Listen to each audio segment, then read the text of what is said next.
Turkey and Saudi Arabia, both active members of the Organization of Islamic Cooperation, have been working on the diplomatic front for Gaza. Their strategy involves internationalizing the war as much as possible, while seeking the deeper involvement of non-Western powers such as China and Russia. As OIC member states, they cooperate on a number of issues, ranging from Palestine to Kashmir and from Myanmar to the plight of the Uyghurs.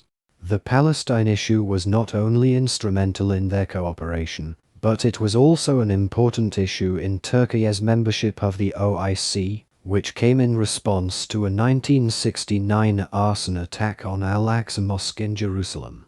The process that resulted in Turkey joining the OIC, which is based in Saudi Arabia, was very controversial. Turkey began as a preliminary member, as it did not approve the OIC Charter because it was found to be incompatible with the secularist principle of the Turkish constitution.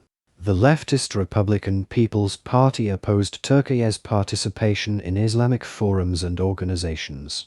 However, the Turkish government under the leadership of Süleyman Demirel, who had a conservative worldview, tried to use the country's participation in the OIC to erase the misunderstandings of the past between Turkey and the Middle Eastern states.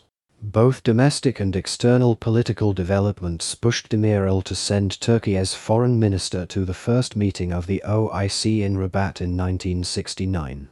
However, while keen to approach the Arab world, Turkey was also trying to keep its relations with Israel on track. The Palestinian cause played a key role in Turkey's membership of the OIC and in mending its ties with Middle Eastern states. Turkey had remained neutral during the Arab-Israeli War of 1948. After its conclusion, Ankara became one of the first countries to recognize Israel. From 1949 until the 1979 Egyptian-Israeli peace treaty, Turkey remained the only Muslim-majority country to have diplomatic ties with Israel. However, this approach was not welcomed by the OIC member states. At the second summit held in 1974, Turkey was asked to break its ties with Israel. Although Ankara approved some of the decisions taken at the summit, it did not agree to sever its relations with Tel Aviv and so was denied funding from the Islamic Development Bank. Turkey reacted to this move by increasing its level of representation at the organization. Ankara also asked Rauf Denktaş, the president of Northern Cyprus, to make a speech at the summit and for a representative from the community to attend all OIC meetings.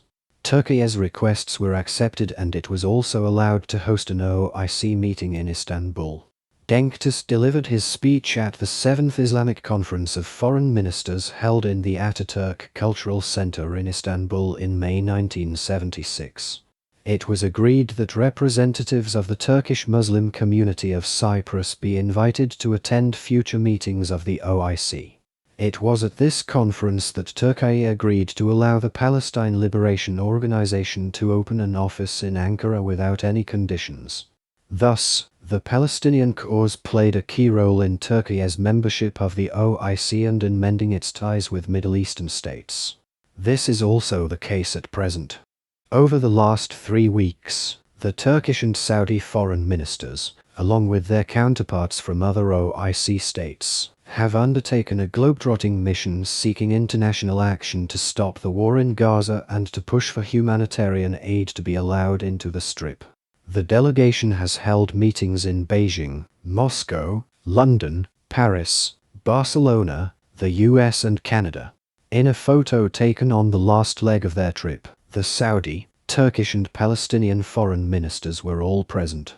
The OIC serves as a significant platform for these states to showcase their involvement in the Israeli-Palestinian conflict.